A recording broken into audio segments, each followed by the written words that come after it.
जो ब्रह्मानंदी और कल्पना के पर्दे आपके अंतःकरण में मल विक्षेप आवरण से छाए हुए हैं, वह फिर परत दर परत उठना शुरू हो जाएगा।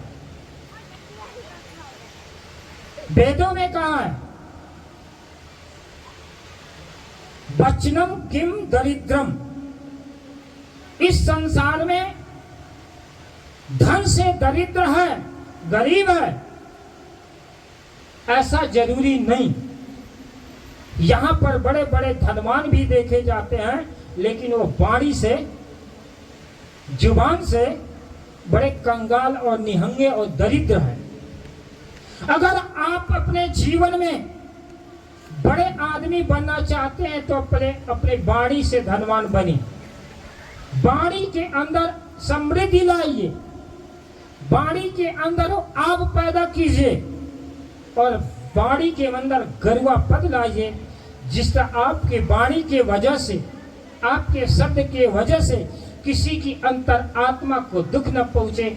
वस्तुतः आपकी अंतरात्मा एक करुणा, स्नेह, मैत्री और मुदिता से भर जाए, प्रेम से भर जाए। बोल तो कैसा होना चाहिए? जिसमें सत्य हो, प्रिय हो, नम्रता हो और उसमें पराये प्राणियों, दूसरे व्यक्ति का कल्याण हो। तो कबीर ने बोलने के पीछे जानने की बात कही। किसी भी चीज को मानने से पहले जानने की बात कही। तो क्या बोला? बोल तो अमोल है, इसका कोई मोल नहीं। बोल तो अमोल है, जो कोई बोले जान, और ये तराजू तौर के तब मुख बाहर आन। आपका जीवन एक तराजू है, आपका अंतर हृदय एक तराजू है, जहां पर गलत और सही का मापदंड तोला जाता है। यदि आप सही और गलत को आप अपने हृदय के तराजू पर तोलना नहीं सीखे तो समझ लीजिए आपके जीवन जीने का तजुर्बा नहीं मिला। मैंने सुना है, एक बार की बात है, एक लकड़हारा बहुत गरीब था और लकड़हारा क्या करता था, अपने कुल्हाड़ी लेता और जंगल में जाकर लकड़ियां काटता और लकड़ियां काट करके बाजार में बेचता और जो पैसा प्राप्त करता उसी से अपना घर गृहस्थी चलाता। घर गृहस्थी चलाने के लिए आदमी न जाने क्या क्या करता। वो लकड़ी काट करके जंगल में बेचता और बेच करके क्या करता, अपना घर का जीवकोपार्जन चलाता। एक दिन जंगल में गया और लकड़ी काटने लगा और जिस पेड़ पर चढ़ करके वो लकड़ी काट रहा था, वह पेड़ की जो टहनी सूख गई थी और सूखी लकड़ी को जैसे काटा, उस पेड़ के नीचे एक नदी बह रही थी और सूखी लकड़ी को काटते समय हाथ से कुल्हाड़ी छूट जाती है और पानी में जाकर डूब जाती है। जैसे पानी में डूबती है तो बड़ा आश्चर्यचकित होता है। अब उसे कोई उपाय नहीं सूझता कि मैं क्या करूं, कोई उपाय नहीं सूझता है। तो कहा जाता है जब इंसान समस्या में होता है, दुख में होता है, पीड़ा में होता है, तो क्या करता है, वो ईश्वर परमात्मा की इबादत करता है, प्रार्थना करता है। इबादत यही है कि दुखियों की इमदाद करना, जो नासाद हैं उन्हें दिलसाद करना। नमाज और पूजा यही है दोस्तों, जो बर्बाद हो गए हैं उन्हें आबाद करना। इस संसार में आप किसको आबाद कर रहे हैं? साहब कहता, कभी कहता है कि दुखियों को आबाद करना। अगर एक अपने जीवन में एक दुखी इंसान की जिंदगी में आप सहारा बने तो मंदिर और मस्जिद में इबादत और प्रार्थना करने की कोई जरूरत नहीं।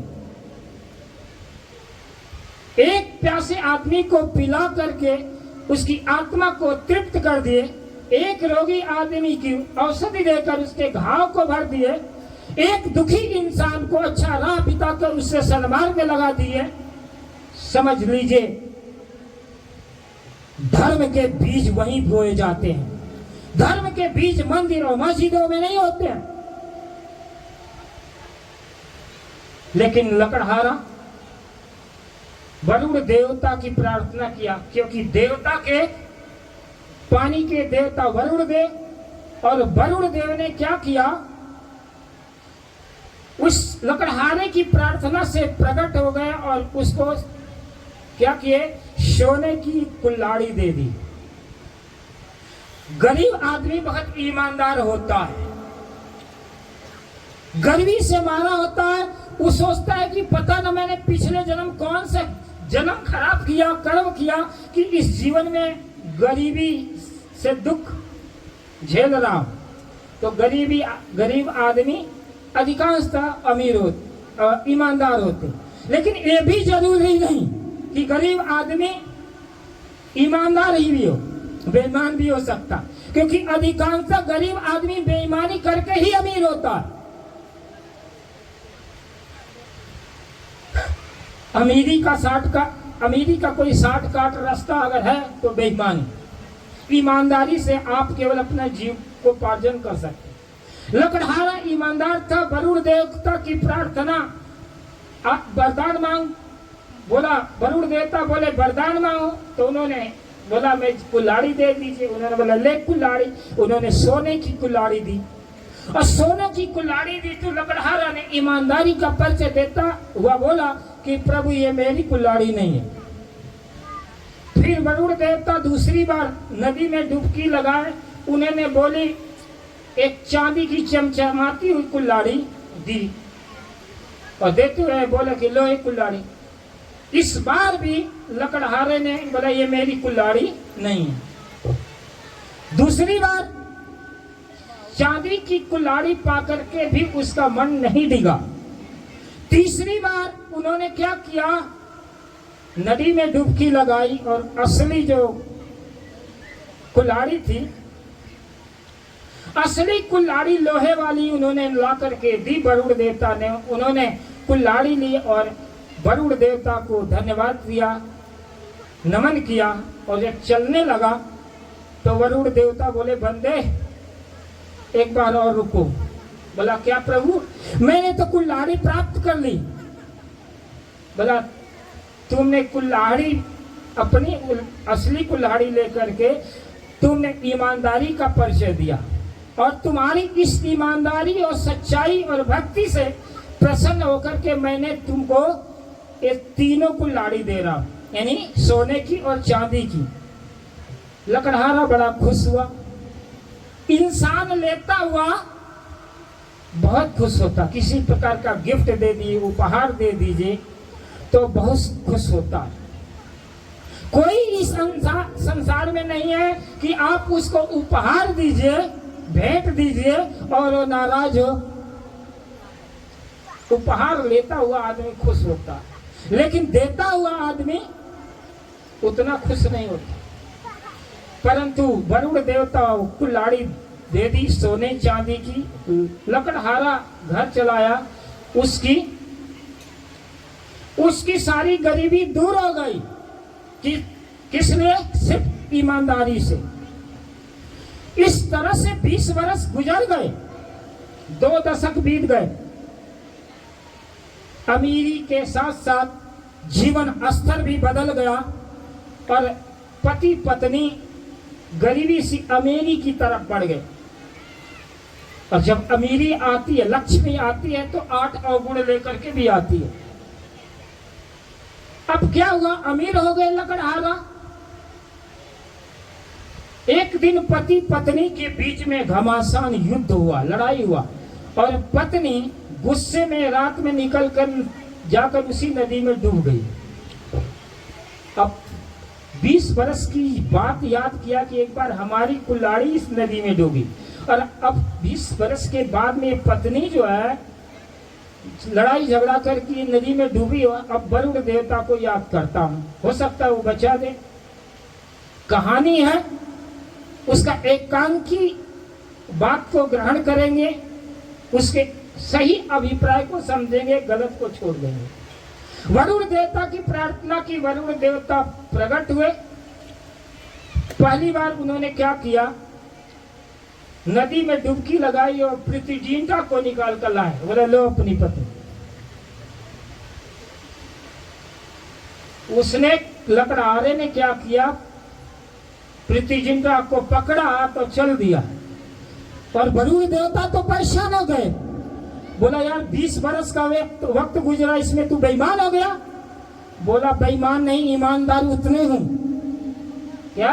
बेईमान नहीं हूं मैं, ईमानदार उतने वाला हूं। मैं एक समस्या से 20 वर्ष झेल रहा हूं। बोला क्या झेल रहे हो? बोला 20 वर्ष पहले हमारी कुल्हाड़ी गिरी हुई थी नदी में, आपको मैंने याद किया, आपने सोने की दी और मैंने मना कर दिया। फिर दूसरी बार डुबकी लगाया आपने, चांदी वाली दी, हमने फिर भी मना कर दिया। फिर उसके बाद आप हमारी तीसरी डुबकी लगाकर ओरिजिनल आई, असली वाली। और जब मैं असली कुल्हाड़ी लेकर चलने लगा तो क्या किया, आपने मुझे दूसरी बार बुलाया और गिफ्ट में सोने और चांदी की कुल्हाड़ी दे दी। मैं उसी वरदान को लेकर याद कर रहा हूं कि अगर हम इसको मना कर दें, ये पत्नी जो पृथ्वीजिंटा को लाए, अगर इसको लेकर मैं नहीं जाऊंगा तो दूसरी बार मना करूंगा तो आप माधुरी दीक्षित को लाएंगे, फिर तीसरी बार में आप मेरे असली वाले को लाएंगे। जब मेरी असली वाली मिलेगी और मैं चलने लगूंगा तो ये दोनों को गिफ्ट में मुझे दे देंगे। मैं तो एक से ही परेशान हो रहा हूं, और तीनों को लेकर के तो फिर मेरा पूरा जिंदगी बर्बाद हो जाएगा। बोल तो अमोल है, जो कोई बोले जान, ये तराजू तोड़ कर तब मुख बाहर आ। इंसान क्या कह रहा घर गृहस्थी में, एक पत्नी को घर में क्या करना चाहिए जिससे घर की समस्या दूर हो जाए। घर गृहस्थी में सबसे पहले दो पति पत्नियों को वाणी पर संयम रखने की जरूरत होती। पहला वाणी का संयम है, औरत कभी भी किसी भी बात को लेकर के जिद न ठाने। घर की सबसे बड़ी समस्या जिद्दी स्वभाव है। आपने कोई बात कही और पति ने उस बात को इग्नोर कर दिया, और इग्नोर करने की वजह से आप अपने आप को असहज, अपमानित महसूस की और ये बोल दिया कि नहीं मैं तो ये काम करके ही रहूंगा। अब वहां से जीवन जटिल होना शुरू हो जाता है। वहां वाणी पर संयम करना होगा। दूसरी बात है, घर गृहस्थी की समस्या है, पति अपने एटीट्यूड में होता, अहंकार में होता है। पुरुष प्रधान देश में जहां संविधान, आदर्श, नियम, कानून बनाए गए हैं, परंतु संस्कार पर, कर्तव्य पर, मर्यादा पर, शिष्टाचार पर किसी भी प्रकार का कानून नहीं बनाया गया। कर्तव्य पालन किसी कानून के दायरे में नहीं। शिष्टाचार, मर्यादा, शिष्टाचार, नैतिकता अपने दिल का कानून है, हृदय का कानून।